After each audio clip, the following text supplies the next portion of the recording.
Asamblea Constituyente.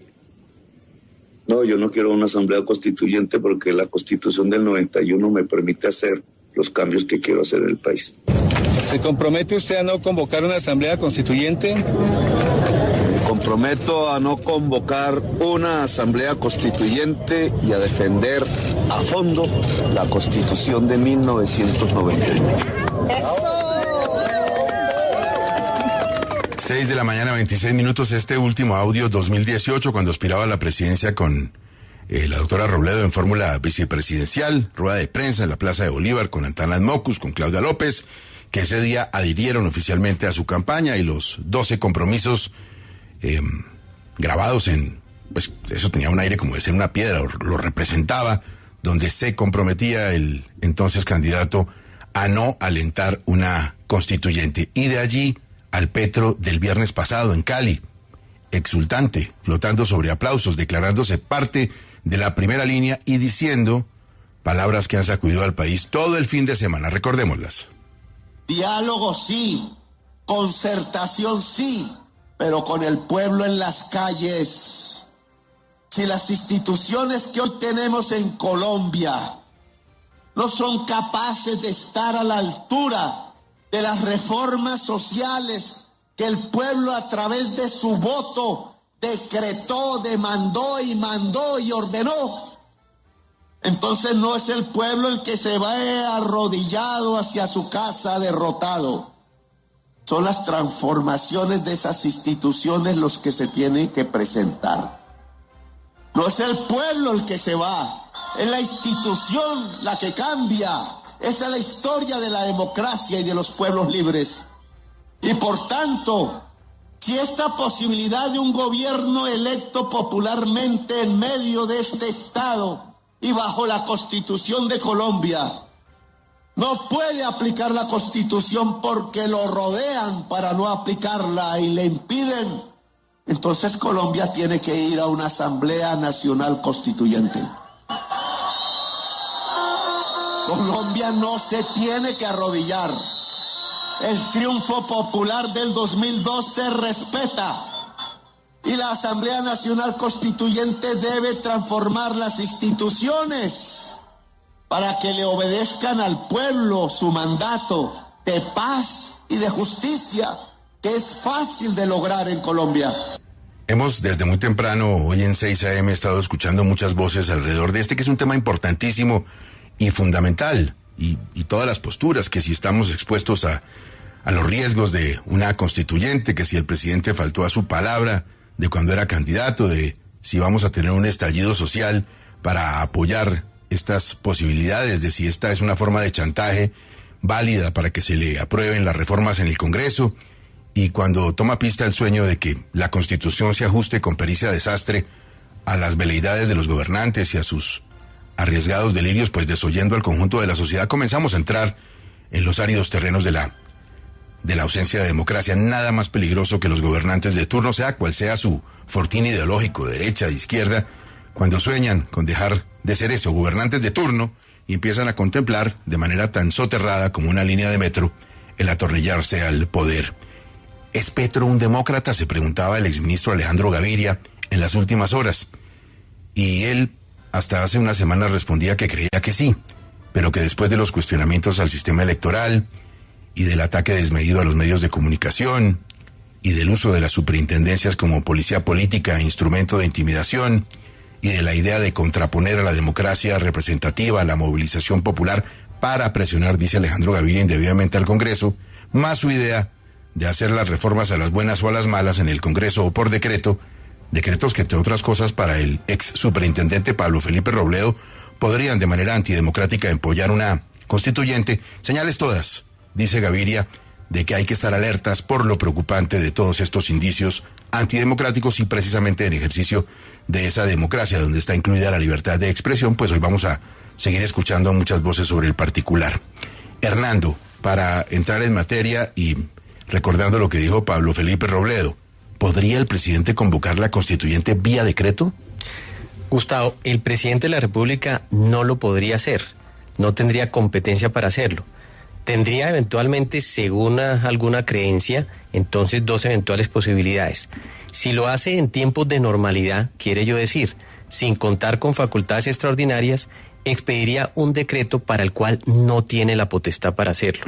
Ese decreto, además, vendría a ser ilegal y no obliga a ninguna autoridad, ni a la registraduría, ni al Congreso, ni absolutamente nadie. Segundo supuesto, que lo haga valiéndose de un estado de excepción. Y en ese caso en particular, es de todos modos obligatorio comentar que ese decreto de convocatoria o declaratoria de esa conmoción, por ejemplo, interior, pasa por la revisión de la Corte Constitucional. Como no se trata de circunstancias imprevistas ni imprevisibles, sino simplemente de una vendetta política porque no se le aprueban unos decretos, ese decreto se caería a manos de la Corte Constitucional. No es dable comparar ese antecedente con el de la Constitución del 91, porque ahí recordemos, ese decreto fue avalado en ese momento por la Corte Suprema de Justicia. Así es. ¿Para qué se convoca una constituyente? El presidente dice que es que él no quiere perpetuarse en el poder. Pero es que, ¿cuáles son los límites de una constituyente? Cuando usted abre esa puerta, esa caja de Pandora, sale todo. Sí, Gustavo, pues esencialmente la Asamblea Nacional Constituyente implica poder resetear la institucionalidad, volver a barajar, modificar el Estado Social de Derecho en Colombia. Y en ese sentido habrá que decir que si la apuesta del jefe del Estado es esa, pues estará contrariando varias advertencias. Lo primero, la Constitución del 91 fue fruto del consenso que su mismo partido en ese momento, el M19, integró. Lo segundo, el presidente incurre en una gran contradicción. Él dice que convocaría una constituyente si no le aprueban su agenda, porque esa fue la agenda popular, ¿cierto? En lo que hace de los proyectos del gobierno, esa fue la agenda que aprobó consigo cuando se le eligió presidente de la República, pero entonces incurre en esta contradicción, porque él mismo, como lo acabamos de oír, también se comprometió a que no habría una Asamblea Nacional Constituyente. Luego, lo uno conlleva la contradicción de lo otro. Y lo tercero, como son reiteradas las voces presidenciales, en el sentido de señalar que no se requería una constituyente y que él no la iba a convocar, la persistencia del presidente en ese sentido lo graduaría de mentiroso. Hernando, ¿cuáles son las rutas actuales posibles para convocar a una constituyente en Colombia? Principalmente, Gustavo, y en ese sentido la caja de herramientas institucional que es la Constitución prevé, según sus artículos 374 y siguientes, una posibilidad que es, por así decirlo, como arrancar un trayecto en carro con varios peajes. El primer peaje tendría entonces el Congreso que aprobarlo. Primer peaje, la Cámara de Representantes por mayoría absoluta. Segundo peaje, el Senado con esa misma mayoría. Después de ello, de aprobada una ley de convocatoria de una Asamblea Nacional Constituyente, viene un tercer peaje que es la sanción presidencial. Esa ley, viene un cuarto peaje, se remite a la Corte Constitucional para que la Corte Constitucional la revise y eventualmente le dé su bendición. Después de eso viene otro peaje adicional, y es que se debe convocar a las urnas para preguntarle, mediante un tarjetón que contiene 2 preguntas, sí o no, si la población colombiana, los habilitados para votar, quieren o no una asamblea constituyente. Y para eso viene otro peaje, tiene que sacar dentro del censo electoral por lo menos la tercera parte, quiere yo decir más de 13 millones de votos, quiere yo decir mucho más de lo que sacó para ser el presidente de Colombia. En las últimas horas habló con Andrés Mompotes, nuestro colega, director del Tiempo. Vanessa, sobre este asunto de la constituyente, ya un poco explicando lo que había dicho el viernes en el escenario público, ya que estuvo también muy preocupado el fin de semana por el Metro de Bogotá y por el Estado Mayor Central de las FARC. ¿Qué dijo el presidente Petro? La gran entrevista que le hace Andrés Mompotes para El Tiempo. El presidente dice básicamente, Gustavo, que sí, pero que no.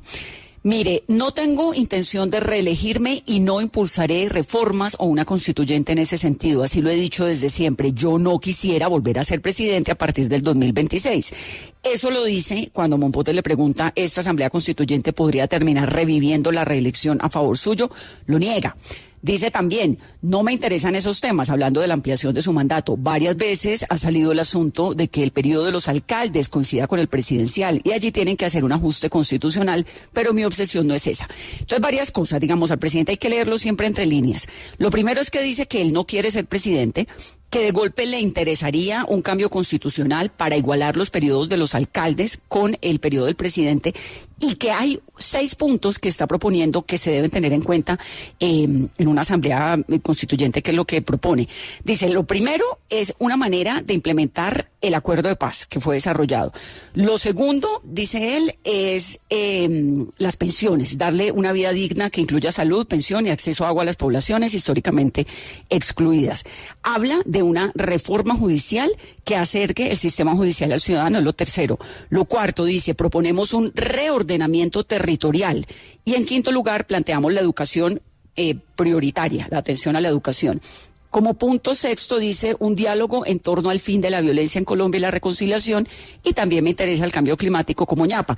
Pero Monpote le dice, bueno, pero para todo eso usted no necesita irse a una constituyente. Y dice, no, es que hay que reformar la Constitución, porque además, ojo a esto, Gustavo, el presidente asegura que desde 1991, cuando se hizo esa Constitución, hasta ahora, en Colombia solamente han gobernado mafiosos, que esto ha sido un gobierno de mafias, mafia tras mafia, y que después de la Constitución del 91 se impuso sobre todo una manera de gobernar paramilitar, así lo dice.